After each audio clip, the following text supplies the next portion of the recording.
Hello and a very warm welcome to my friend and an IT expert, if I remember correctly. Um, his name is Anand Krishna, and we are going to speak on artificial intelligence today.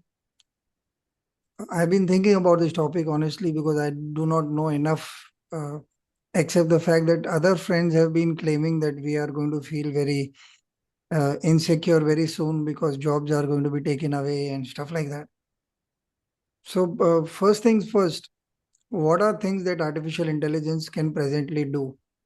Just for my knowledge, so that we can begin talking about some stuff.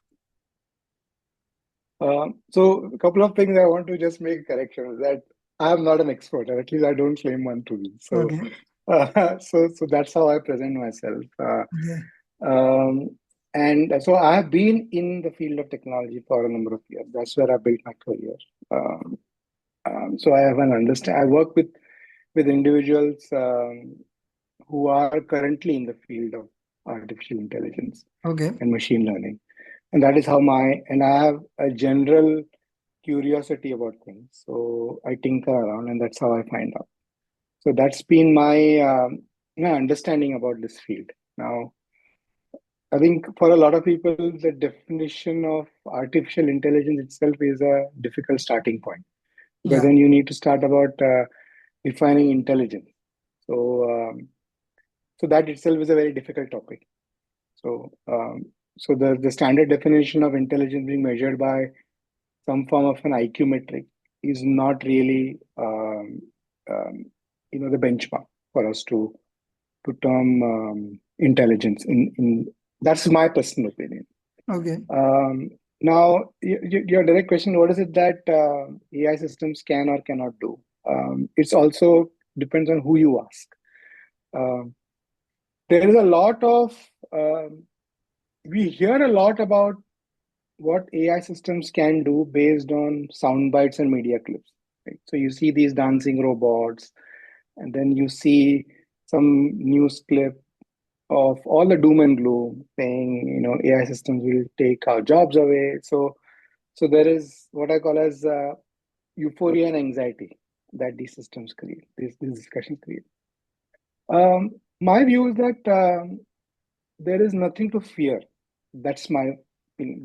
There are people who would genuinely believe that if you don't rein in um, artificial intelligence systems, they will. And popular media and there are sci-fi movies who will say the machines are going to take over the world and the human race is under threat. I don't think there's anything like that to be thought through. Um, AI systems are actually very dumb as of now. Um, because intelligence is a very difficult um, you know Subject threshold to to cross. simulate. Yes, it's difficult. Human intelligence is genuinely difficult to model. Okay, so what the field of artificial intelligence actually is not is whittled down to what is called as artificial narrow intelligence. So most AI systems that are currently useful, I use the term very deliberately, useful, okay, are the ones who do simple tasks, right? So they're called, that's why I use the term artificial narrow intelligence. What the broader media and everybody else would as creating interest is suddenly, human beings are going to be replaced. Human beings can't be replaced because intelligence is very, very complex. The way we interact with other systems are all very, very complex. And it's not possible for us to, and that is called as AGI, artificial general intelligence. Artificial general intelligence is far, far ahead in the future. It will eventually occur, but it will far ahead in the future. So as of now, simple things like if you take the field of a law, for example, so there's a lot of research that you need to do. You have to look at a lot of documents and data, and you need to crunch all of the document and data to analyze. So all of that, some of that work can be done by artificial intelligence or AGI systems, or what is now being termed as generative AI systems. So small bits and pieces. So if you want to, so in your field, Vanti, which is public relations and marketing and copywriting and all of that, right? So those are places where the artificial intelligence systems are starting to make an impact. So if you turn up Chat GPT or any of those prevalent systems, and if you give a prompt, it gives you a certain output. Now, whether that output is of use or not, for that you still need a human being, and that is where those systems are starting to improve. So to I think your original question was, what is it that intelligence systems can do? I'd respond to say that artificial narrow intelligence systems can do things that human beings have been doing in what I call as low value end of the work chain, and but nothing more complex than that as of now. For the ones that are of interest for you and I, people in general, there are much more complex machine learning outcomes that artificial intelligence systems have started to do. And I just remembered that you know a lot of artificial work around artificial intelligence is still in the realm of academia. I mean, the real work, but the real consequential work is still in the realm of academia and research. So a lot of new, how should I use this term? Careers, okay, in the field of artificial intelligence systems is still in research. So what was, for a few weeks ago, I was paying attention to this year's Nobel Prize winners. So this year's Nobel Prize winners includes two individuals who have been directly contributing to the field of artificial intelligence. So for example, the Nobel Prize, I believe for medicine, there were three awardees, and one of them was Demis Hassabis, who is the co-founder of a company called DeepMind, who essentially wrote machine learning algorithms for AlphaGo and all the rest of it. But he won because his company contributed to the field of protein development in medicine. So that's the field, that's the area of, that's the other side of the coin. Is, on one hand, general artificial intelligence systems can put together a piece of copywriting, and on the other end of the spectrum, they can also figure out what is a model of a protein, which is a very complex problem apparently in medicine and pharma. So that is something which artificial intelligence systems can do. But on a general basis, it's called use case. So if you think, oh, can an artificial intelligence system teach, right? Can it replace a teacher? No, I don't think, because we still need human to human interaction. Can it replace someone who takes care of your parents at home? No, it can't do that. But anything which you need interaction with a system of record or data in front of a computer screen, the chances are that those systems will have an impact. There are actually two kinds of questions running in my head, but let me jump to the bigger one because we're talking about this. So yesterday or day before, I read a piece which says a lot of people are losing faith in capitalism, and socialism might begin to rise again, sheerly because of the way social endeavors are being seen by big companies all over the world, big governments, big countries. How do I relate this to the question I asked you earlier? Because irrespective of the fact that you did put it in a few brackets of what AI can do and what kinds of machine learning is going to affect us either now or in the near future or in the coming generation. I remember a story I read many years back about some Assamese film. The basic plot was there is this guy who takes people from one end to the river to the other, and his grandchild has come from the city, and they are spending the holidays together, and the grandchild is still in school or something, and a bridge is being built across the river. So effectively, this guy has been ferrying people across, and this has been a generational thing. His dad used to do that, his grandpa used to do that. Now he doesn't know what he's going to do. He knows no other job. And when I read this, and this is at least 25 years back, but it kind of hit me that perhaps because we are educated, we are kind of cocooned from the effects of certain things like these, perhaps. And now, when people started talking about what is happening to us, and so one of my friends who's in IT actually landed up saying that some good, tough programs can be written by uh, using AI, and they happen faster. And because there are modules which can be replicated once the system has learned what it is being taught, so chances of uh, it intervening at very critical junctures might happen for all of us. Um, so my question is, do you think there is room for now socialism and capitalism? Of course, if we sit down to discuss this, we can discuss this for the next 2 3 days, but I would not want to get into the merits and demerits right now. But I'm saying, mota mota, if capitalism is about making profit and socialism is about equitable distribution, uh, a generic kind of, uh, do you think there needs to be a new mix of thinking for humankind, considering that the kind of technologies that we are um, discussing right now, including artificial intelligence or the various forms of, or rather the nomenclature you use, machine learning and other things? Do you think there is a need for some deeper introspection on the ethical, the moral, the social impact of what we are getting into? I have other So, questions, but this is the mother no, question so right now. no, so it's a very fair question, and I look at it very simplistically. There are 6 billion of us on this planet, right? So assume that for the sake of this argument, artificial intelligence systems can theoretically do everything that 4 billion of us can do. Essentially, 4 billion of us are redundant, utterly not contributing to any gross domestic produce of any nation. What do you do?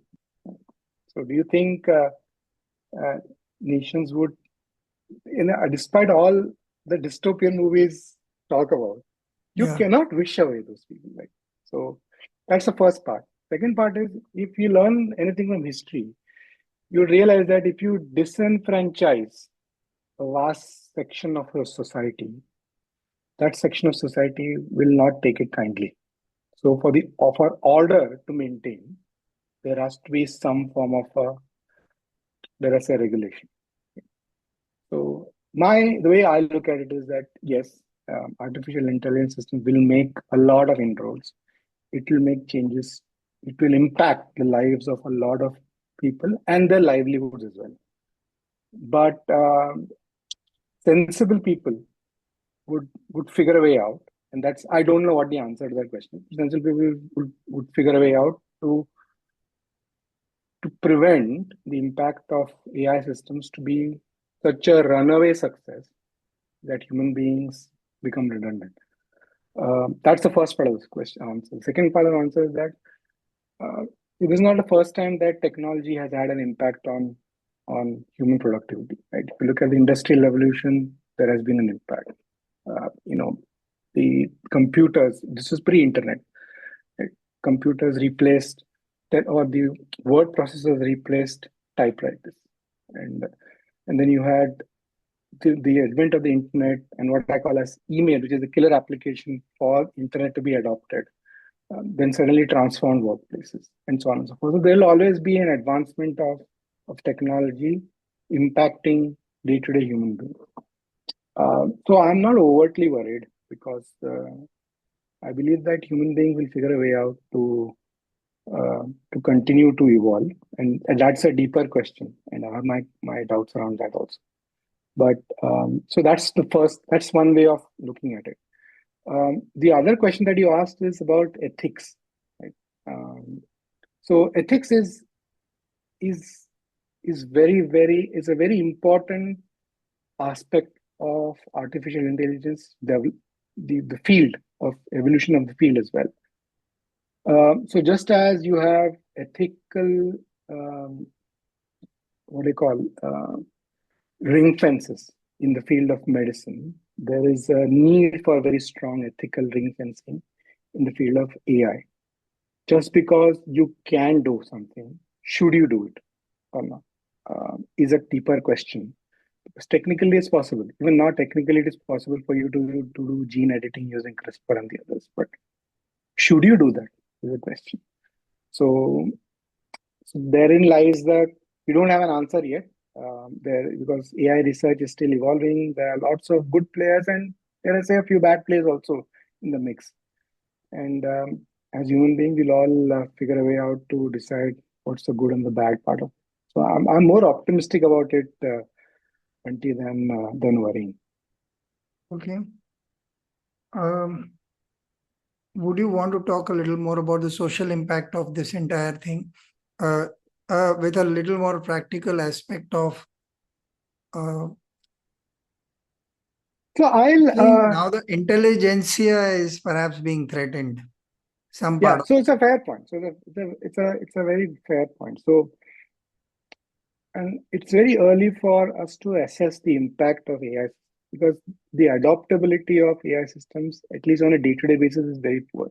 We don't know, right? I mean, people like you, me, most of us, the guy who's driving a rickshaw, he doesn't care about what AI systems are, right? But for him, his impact was now, the payment of GPay. if you pay is GPay. So it's the relevance of technology for the man on the street is more important than the utopia that the technology of promises. So that's one way of looking at it. The other way of looking at it, as I see more and more, is artificial intelligence, as you rightly mentioned, right? Arguably, it impacts people who think they are intelligent, or what they do is intelligent. And the traditional definition of that is people who are what we have termed as knowledge workers. So, so anyone who is working with their hands, so to speak, will not get impacted, or producing with their own hands will not be impacted as much because you don't have those systems yet. You will not have a physical robot who will be able to make fabulous pottery. You will not have a nurse or a carer who looks after your old elder, aged parents, replaced by a robot. And it's far down the street. When you talk, it's still sci-fi. So Okay. that's where I look at it. It's not. I mean, if you are again within the knowledge worker spectrum, right? There are those of us who end up doing a lot of what I call as grunt work, that repetitive work, where there is very little thought that you need to apply. Those are things which those are areas which may have a genuine impact of AI. This But is as I said, close to, it's still evolving. Yeah. sorry. Yeah, this is close to what processor did to the typist kind of jobs. Yes. Correct. Yeah. Correct. So yeah. So if you are able to apply, if you are able to analyze and conclude based on decision making, for example, is still something which is very human, right? Managing people. If you are in the field of looking after people, making sure they're setting up their performance targets, those are things which you can't rely on. I mean, there will be AI systems that will help you predict, and I prediction algorithms and everything are based on predisposed learnings of other human beings. So there is always a bias associated with that. But if I give that argument a little bit of more credence, let's say, and if you are in the field of managing other people, working closely with people, working with your hands, there is a lesser chance of you worrying about AI systems coming in, taking away all your jobs. Okay. So there That's the is, question that everybody asks. Is AI going to take my job? This is the sort of a long-winded answer. The short answer is I don't know. The right answer. yeah. I guess, yeah. irrespective of your answers being logical and rational, the fear stays. I am trying to check the state of my mind and I'm saying, does it answer conclusively, ki, okay, this is not going to happen, it does not. But then that is true of all technology and smartphones themselves and the internet and the social media has proven that things can change faster than we can envisage. Uh, the last 10, 20 years have been quite uh, both miraculous and detrimental at the same time uh, in various ways. So uh, there is this question running in my head. So during the time of Akbar, uh, there were these 9 gems, and they had different talents, and the state sponsored them to Navratna, as they were called. And Tansen had the only thing he had to do was look after his music, and he was being taken care of by the state. And Birbal, perhaps. I do not know if he's a mythical character or real, but perhaps he might. There might be some genesis to why that kind of legend came about. Uh, but wise people were often known to uh, be given a lot of credence when rulers needed any kind of advice on social affairs and the decisions that they took uh, for the benefit of many, as I would see it. Do you think there is a dearth of this kind of people in the world and not enough is being done to uh, have these kind of think tanks? Uh, or is it that I am unaware now that I'm thinking that there are all these kind of espionage novels that you read that everybody knows how to attack whom, when, what, and but I mean generally for humankind itself, considering at the pace that we are moving forward, people like Yuval Harari is very well known.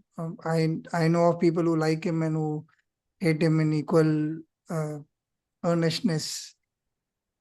But he's a guy who proposes to look at history and look at human thought and how things are going to be affecting us. And he's there on social media talking about a lot of topics. AI, he's spoken a lot of it. Uh, so my question is not AI related, but intelligence related here. Because as a human race, if one part of us is becoming faster and better equipped with dealing with things that were impossible to few years back, do you think there is space for wisdom to be enhanced and spoken of and the slow life and those kind of things to nurture things worthy of our wisdom perhaps? So it's a give and take. The more wiser people we'll be having to guide us, the better our quality of wisdom that will be used to take the decisions which we are talking about, some of the topics we are talking about. So, do you have any take on that? So, I'm saying Socrates, Plato, or even in Indian context, there were the rishis and uh, Vidur in Mahabharata and those kind of characters. Do you think there is space for something like that? And what can be done? How do you see this thing? So, knowledge and wisdom are in my book two separate things, Okay. right? So, um, I think there is always room for. I'm not saying we should. There needs to be some other wise guy. There are many wise guys around, and if I, so I will, and there is enough knowledge. After a point in time, for example, now I don't read many books. Where I realize I do better when I listen. So I listen to a lot of audiobooks. Uh, but after a point in time, you know, it's how you assimilate the knowledge that you have internally is what drives your wisdom. So I don't, in my personal view, that I don't necessarily seek out wisdom because some of us are wired to think more than speak. So I use the time that I have to think on the various input knowledge, general knowledge that I talk about that comes my way, whether I like it or not.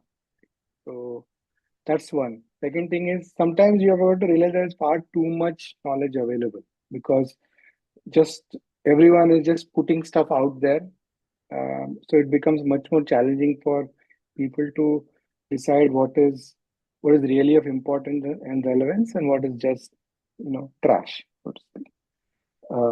And a third, and I would say a much more simpler way of looking at it is, sometimes in talking to people who are not what you may call as wise, sometimes it makes it easier.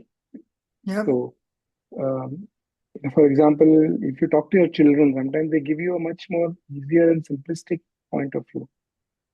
So, no, I mean, I wouldn't really. In fact, to be honest with you, I've got all three of, not the latest one, all three of Yuval Noah Harari's books. And I've just managed to finish *Sapiens*, not because it's a difficult book to read, it's because it's a very thought-provoking book. So it's not like a Chetan Bhagat novel book, right? Yeah. You can't just read it core to core. So you've got to spend every paragraph is thought-provoking. And if you're genuinely interested, if you are someone who indulges in thinking, then that book is an immense piece of work, and it takes a lot of effort to read through that book. So that's the reason I have not bought his latest publication. But then that also lets me to think that there is far a lot of knowledge around, and it's up to you to decide which one is fair and which one is not, which one is relevant, which one isn't, and decide what is wise for you. I depend on my own thinking and reflection to decide what is wise or not. I generally don't look out for somebody to come and tell me what's right or wrong. That's my view. Um, okay. It wasn't any which ways for a person to advise some people. It was how humanity, well, the work itself of wisdom being picked up and commented upon, perhaps. But you're right. There is enough. So to answer your question, so if your question was, does the world need, to give you an example, like the types Birbal or Vidur, I think there are more than enough Okay. wise men. There are more than enough. The only challenge that we have is that, and we sometimes use this term sensible, right? There are lots of sensible people around, but the current state of affairs is that there is much more emotion and fear. There's a lot of fear, right, that you spoke of. Uh, so there is very little room for sensibilities to come up, because being sensible needs you to occupy what I call as a center ground, where answers to questions cannot be given at the back of a bumper sticker, because most people associate wisdom by being witty. If you give an answer which fits in neatly at the back of a bumper sticker, it means that you're a wise guy. Actually, that's not the case, because true wisdom needs a lot of information that you need to process, and conclusions are much more nuanced. And so you need to occupy center ground. So there is very little room for center ground in the current day and age, because everyone wants, it's an age of populism. For the past 15, 20 years, if you say something which everybody likes to hear, it may not be right. It means that you are the wise guy. That's where I suspect your question is. Okay. No, I hadn't thought about that deeply yet. Uh, it was more a question of, as society, what do we lay our currency on? More from that point of view. Uh, because very often I'm finding that even the new generation, when you speak to them, it's more about how much money are they going to make, or what are the uh, accessories that they'll have, and what kind of good life can they lead. And so it doesn't go beyond that sometimes. And I'm not judging them. It's our generation that needs to balance things out. And even if we have a point of view which is either contrarian or for it, but to give more ground and more depth to that understanding, and that I find sometimes is not happening enough. Things are not being discussed uh, most of the time honestly also. We are all colored so much by the hot and the happening things all around that it Hmm. becomes difficult to talk of any kind of depth. Like you did mention that nuanced kind of thinking needs to come up. So I had that the question was coming from the generic understanding of people that I'm seeing. Another provocative thought that just came to me when we were talking right now.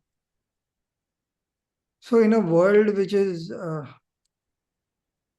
not doing too well on the peace front in many areas, it was always there, I guess, when we were growing up, and maybe uh, at least I was not wise enough to see कि उनके साथ हो रहा है तो अपने साथ भी होगा कभी या अपने साथ भी हो रहा है माने we are all one and this is going to impact all of us at some place.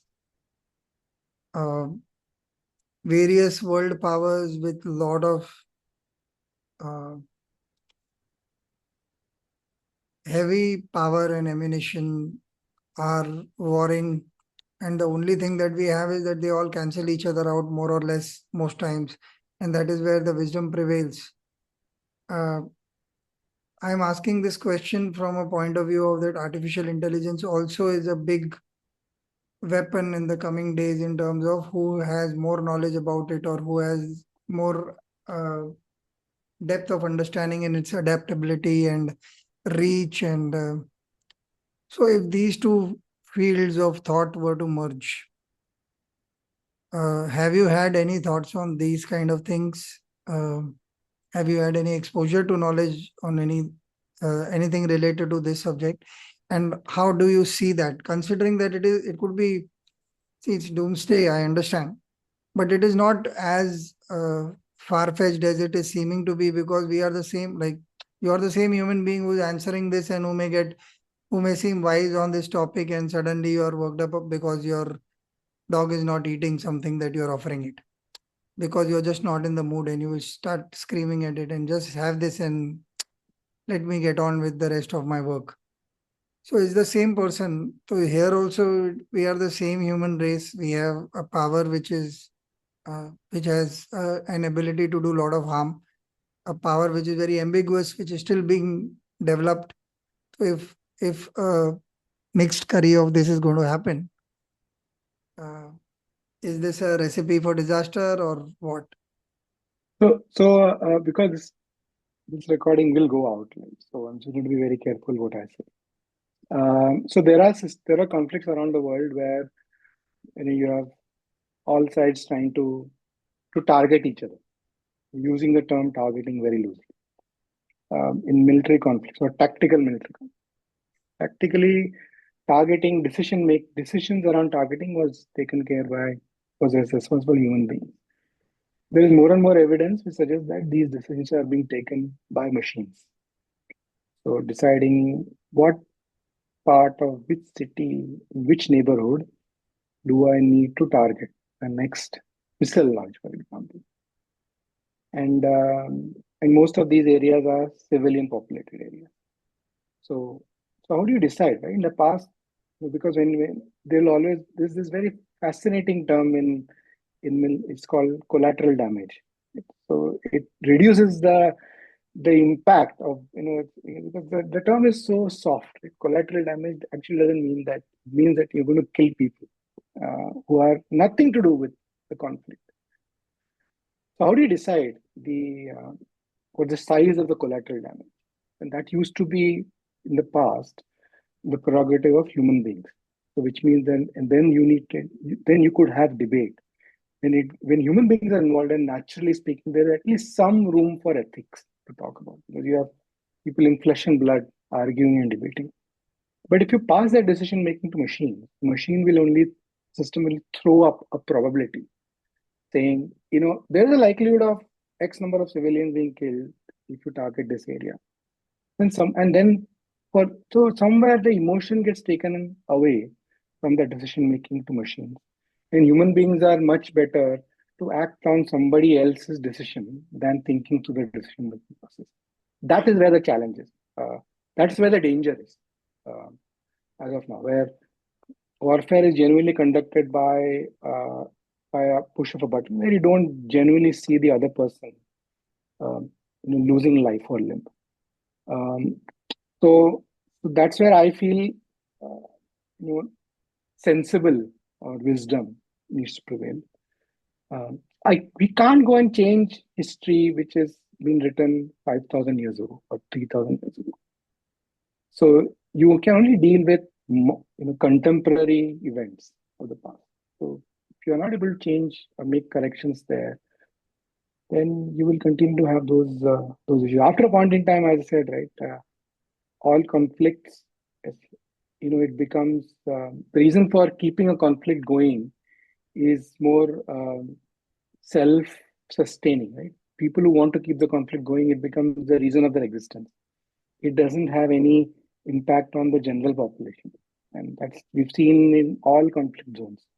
So I also interact with people who work in some of these humanitarian areas. So this is their point of view, that after a point in time, conflicts are self-sustaining. You need to keep the conflict reasons for the conflict going for for for other motives, which have nothing to do with the betterment of the individuals who are suffering. But your original question was, you know, doing harm. So yes, so there are systems in play now where you can defer the life and death decisions to a system and take the emotion away from killing other people.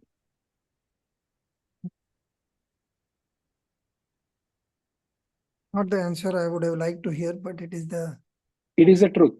it is It is the the truth. truth, and one does understand, because I was thinking about something sometime back, not related to what we are talking today, but in the sense of that all things that actually have power in the world to influence people or this are colored by and owned by people who already have the power or the wherewithal to own that power. The shift doesn't happen, and if at all it happens and you are one guy who can break through and reach that uh, evolved set of people who seem to have the power, they will teach you how to become like themselves. And then there is again the same status quo, where the marginalized stay marginalized in the longer run of things. But that has always been the case, right? I don't think it's been the situation with because now suddenly we have artificial intelligence system that's going to cause more inequality. Inequality has always been there since human beings. Even if you look at chimpanzees, for example, even within a chimp community there is inequality. There is a hierarchy. So I don't think we should be. There will always be the the ones who have, the ones who don't have. Uh, Yeah, but I think the I question wasn't is, yeah. true. I mean, but I think the deeper question is, there is always a tipping point, and what history has also taught us is that if the tipping point is crossed, then and if there are far too many have-nots, then the system has a way to correct itself, and the way it corrects itself is not very elegant, right? So, so that is where we all need to keep an eye out on. Uh, Wonderful. This has been quite a thought-provoking chat, actually. And thankfully, I had no idea of what I was going to speak or ask you. And I feel good about the fact that the questions that we dealt with are more far-reaching and more umbrella kind of questions rather than going into the depth of whether our jobs will be replaced, which might be a smaller concern considering what we spoke of. So thank you for your time, and I enjoyed the chat thoroughly. Thank you so much. Thanks, Nidhi. I'll just close out, if you don't mind, by Please. making a couple of more points. One is, um, I don't think we should be fearful about the future. I'm generally more optimistic about these things. Okay. We should not be fearful about the future, but we should keep an eye on a few things that we should be mindful of. Right? So, anything that we do, if it impacts the environment by any chance, so it will come and bite us back far more quickly than what we can imagine. Which is what is happening now. So people don't realize that there's a genuine environmental cost of developing and researching artificial intelligence. Right? So the amount of energy that gets consumed by these AI systems are people don't realize it. And if Okay. you have an interest, you should just read up on that a little bit. That's the first thing. The second thing is you talked about the first part of the conversation was genuinely from fear. Right? Will AI systems take our jobs back? I look at it differently. I said it will create new jobs because I'll give you a simple example. Right? About or a year or so back. So my cousin, she lives in India. She's been living in the US for a long time. She moved back to India. Now she runs machine learning operations with along with a team of individuals living out of Mumbai, and her teams are spread across the world. So this job literally did not exist a year or so back. Um, I was speaking to some another young person who's recently graduated in law, and I was saying, up until now, digital and ethics as a specialization in law didn't come about because the European Union has gone ahead and framed a regulatory framework for AI systems to be developed. Sorry. So you need somebody, you need experts who are legal experts who will be able to, Navigate. navigate through that. Um, in the field of medicine as well, right? X-rays, for example, right now you needed a technician to examine all graphs and X-rays to decide whether something is wrong or not. All reports essentially. Those reports are going to be much more automated in terms of reading. But you need somebody. So essentially, this gives an opportunity for someone who is a trained doctor, and he or she takes the interest in understanding how these systems work to contribute into that. So what I tell my 17-year-old, and I'm sure most of us are worried about our children's future as well, is don't be worried. There will always be an impact of AI systems in anything that you do in the future. Keep an eye out and embrace it. Be curious, and anything that you do, even if you're a writer, if you like to present, if you are in the humanities, if you are in the field of science or technology, just be curious. That's all I'd say. So there's no reason to be worried. Well, thank you for that reminder. And I actually wasn't very, the idea was more to understand the topic in a manner which was not fanciful, which Yes. luckily all your answers have been very grounded and precise without beating around the bush and saying things which are like, don't worry, things will be all right. It's more about how you keep enhancing your own understanding of things. Thank you so much. Thank you, Bunty. Thank you very much for your We time. shall catch up on topics besides the podcast at some point. Thank you so We much. will. Take care. Bye. See you later. Bye. Bye.